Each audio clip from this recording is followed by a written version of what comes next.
Hello, and thank you so much for joining us for the video series titled Teaching and Learning Evidence-Based Relationships, Interviews with the Experts. This project is brought to you by the Society for the Advancement of Psychotherapy, APA Division 29, and is a companion project to the third edition of Psychotherapy Relationships at Work.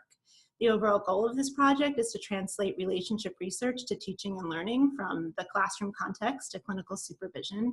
My name is Dr. Raina Markin, and today we are very fortunate to be joined by Dr. Valentin Escudero from the Department of Psychology, the Family Intervention Research Unit at the University of A Coruña.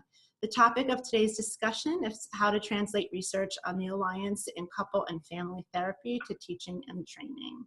Thank you so much for joining us today. You are welcome. It's a pleasure. Thank you. So our first question is if you can start by just defining for people the alliance in couple and family therapy and how it may differ from the alliance in individual therapy, which may be how many people typically conceptualize it. Yeah, well, working with couples and families, the therapist creates an alliance with each of the individuals, but also it has to create an alliance with the group. I mean, have an alliance with the couple as a system, and with the family.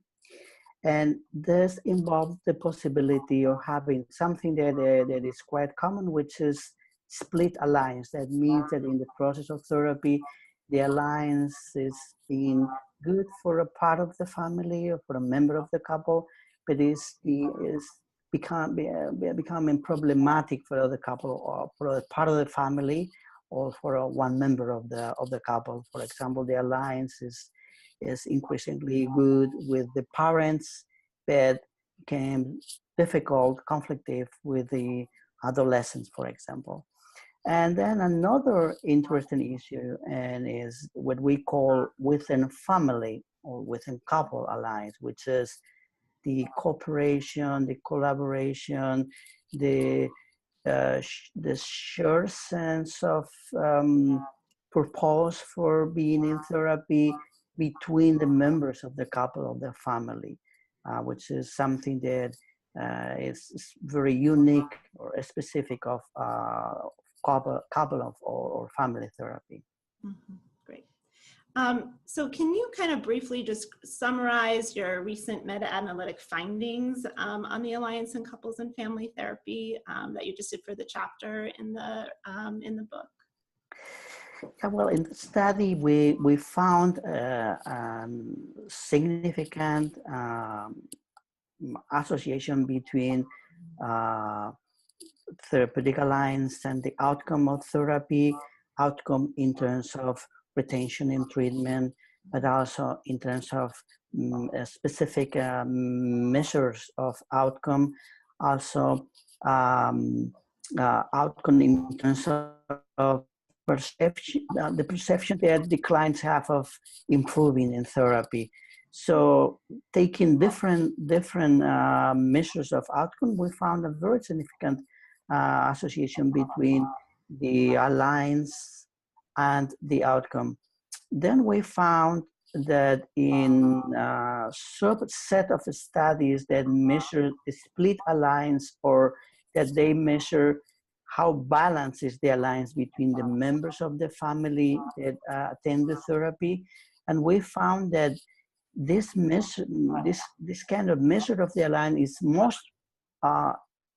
is more predictive, is a more powerful prediction of the outcome than the average of the alliance in the family or individual measures of the alliance on the family, which was a very well, for us was quite surprising and impressive result of the study.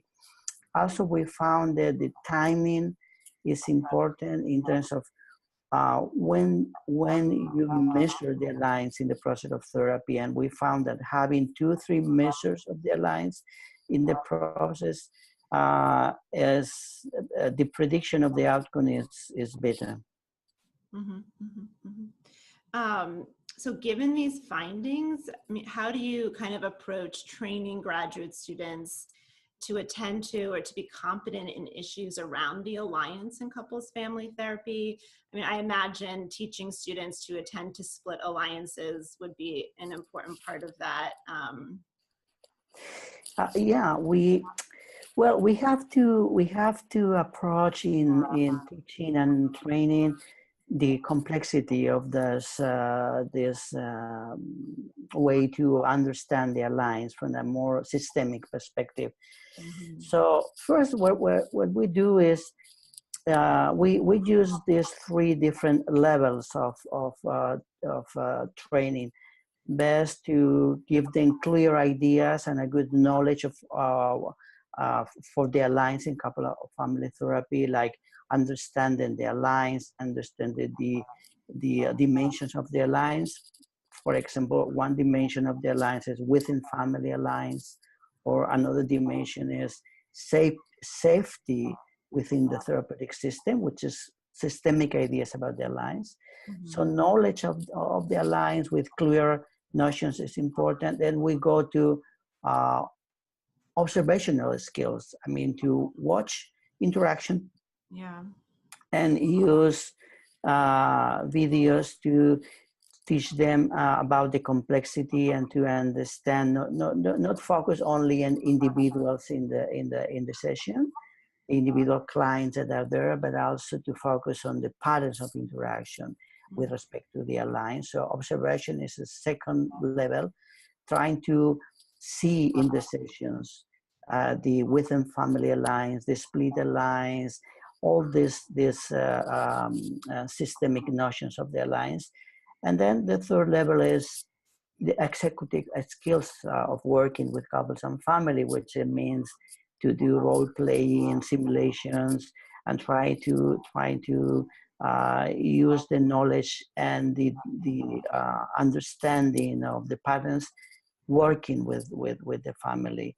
So that's our basic basic framework for teaching and training. Yeah, seeing it and actually doing it are, I think, critical components, because I think, at least with the student, in my experience, students often start out very overwhelmed thinking about how am I going to attend to all these different alliances. And then once Yeah. they see it and they actually kind of live it, all of a sudden it just becomes a part of how they think and breathe. They're no longer so overwhelmed by it.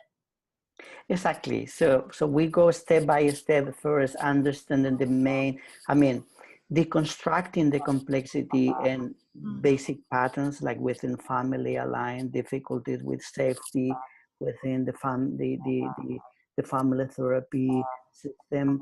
Uh, Also how to manage individual alliance with people in conflict. So basic ideas. Then we show them this in videos, and then the third step, which is, because let me tell you that there are students that are very good understanding the knowledge, I mean the concepts, Yeah. and then they're very good observing and detecting patterns.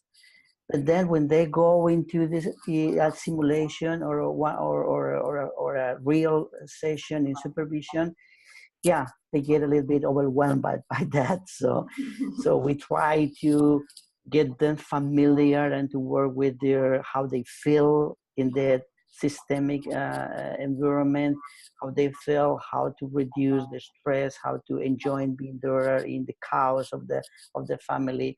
So we go in these three steps. Yeah, yeah.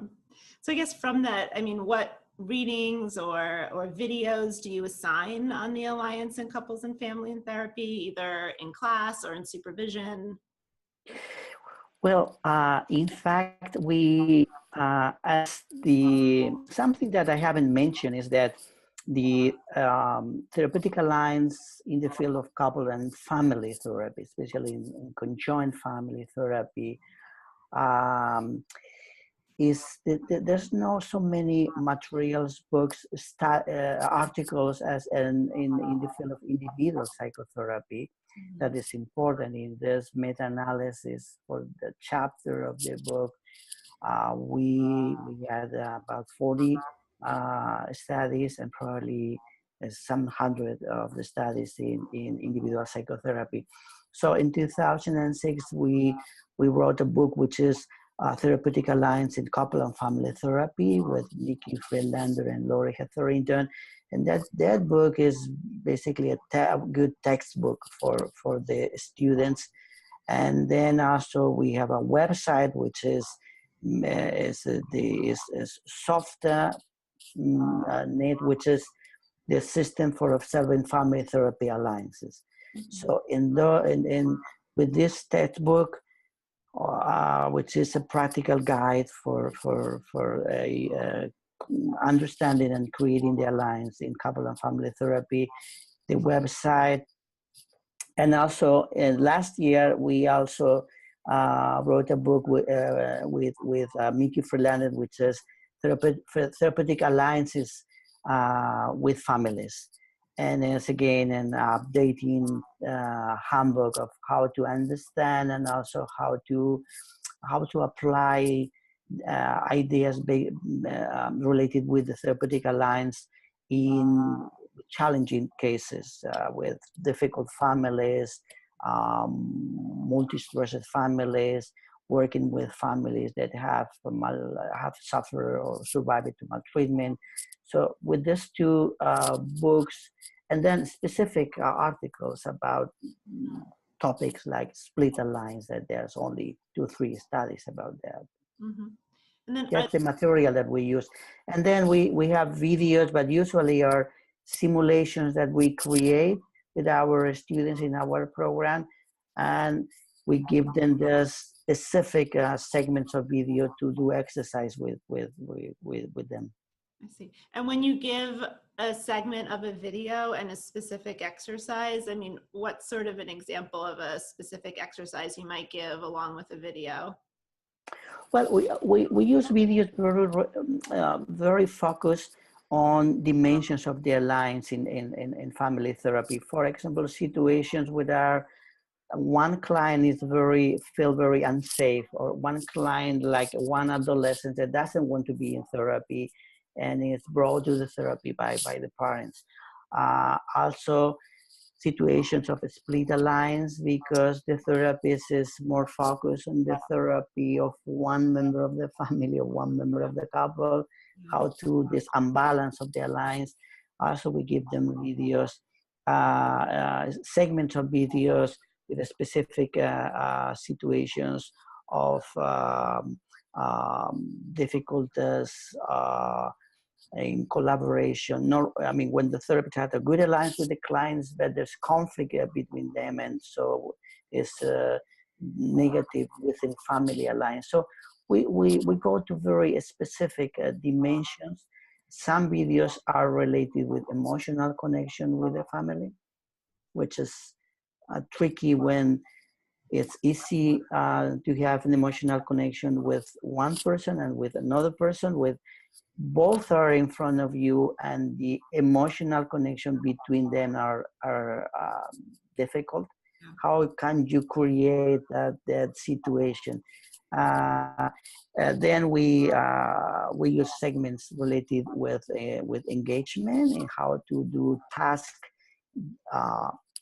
with the intention of creating collaboration and alliance in the family system. So tasks that are not related with changing the problem, but more to creating collaboration. Mm-hmm. Great. So what are the most common challenges that you encounter when training students to attend to all these various dimensions of the alliance in couples or family therapy? Well, I think the background of education and training in psychology are very focused on individuals. So the tendency to analyze or to understand a therapy with a couple, like two parallel therapy therapists or for example, when having a family, to be the difficulty to create alliance with the system, and it's difficult. not being involved in an unbalanced situation, especially when in the family there are conflict. So this is the main challenge, to change the perspective from individual psychotherapy and think in the mind and in the brain and in the behavior of one individual, to take the students to work with the relationship. And the client is not this person or this person, but the client is the relationship they have. So my relationship with their relationship, this is the main challenge. Yeah, yeah. I always tell my students that when I started doing couples work, that I would always feel really, really stuck and like I was working very, very hard, because I was very focused on how am I gonna form an alliance and be very empathic with this person and then also this person, and that it really changed for me when I stopped focusing so much on myself and focused more on their relationship, you know. So it moved a lot easier once I started thinking more about them as a system and less about me and my individual relationships with each individual person in the room. Exactly. Sometimes we try the students to understand that they have to feel that this person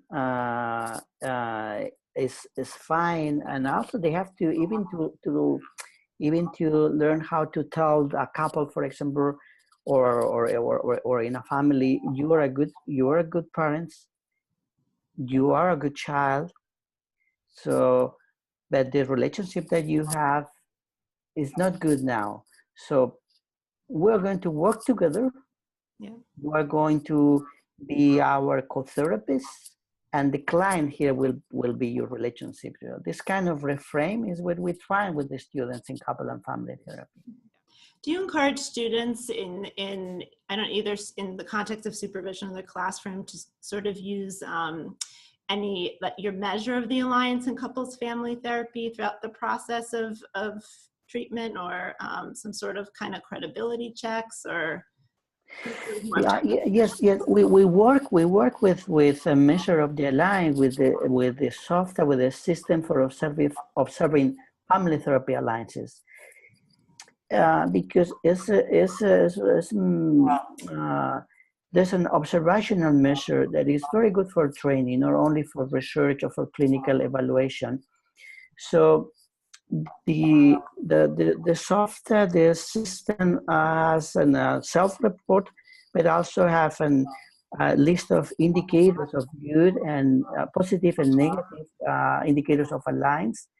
So we work with the students in terms, we give the students and video segments or therapy sessions, and we ask them to use these observations, which is very easy because there's specific indicators for safety, engagement, emotional connection, and also within family alliance.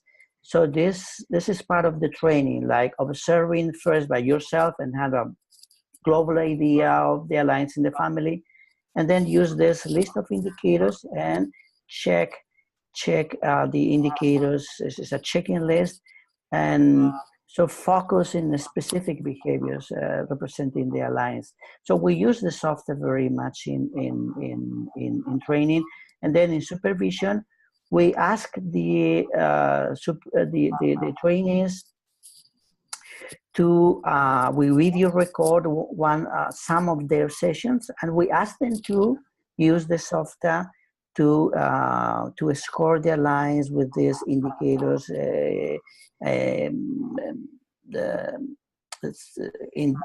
We ask them to do 3 segments for one session, and then just do observations, specific observations, and the observations involve also the contribution of the therapist, because the software has observational indicators for the clients, but also a list of positive and negative contributions of the therapist for the engagement, creating safety, and creating within family alliance. So yeah, we think there is a good combination of training and using measures of the alliance that they can use in the clinic. Also, it's a training that is related with research, but also is very good for the process of training. Yeah, I'm sure the students really like that because it's very specific. Yeah, the software in the software we have software which is in fact it's a free software that anyone can download from the software website. And in this software, you can use your the software in your computer. This is a computer program. You have any session or simulation in a with a digital recording.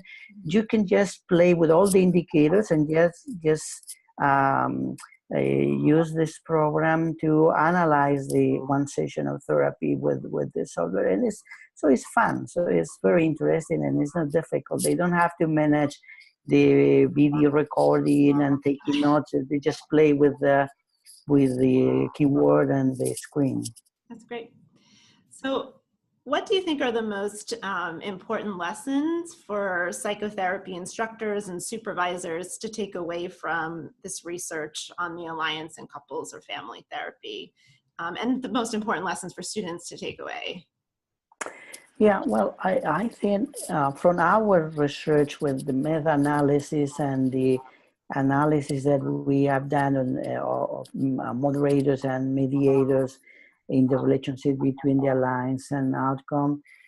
Well, first in this systemic perspective of the alliance and how important is the balance of the alliance with working with couple and families. Also, the understanding of the alliance as a process. It's a process in time in terms of the process of therapy, but also it's a process in terms of the how the collaboration, how to create collaboration, how to create alliance in a system is a process that goes from the individuals to the relationship. For example, we have found in research that the within family alliance are created in the in the last part of a treatment. So this idea of the alliance as a process in terms of time, as a process in terms of changing the relationship of the family or the couple. I think this is our main contribution. So I guess moving forward, what do you believe are the next steps? I mean, where do you think that we need to go next in terms of the evidence informing teaching and training in this area? Well, we think that it's very important to do research on training.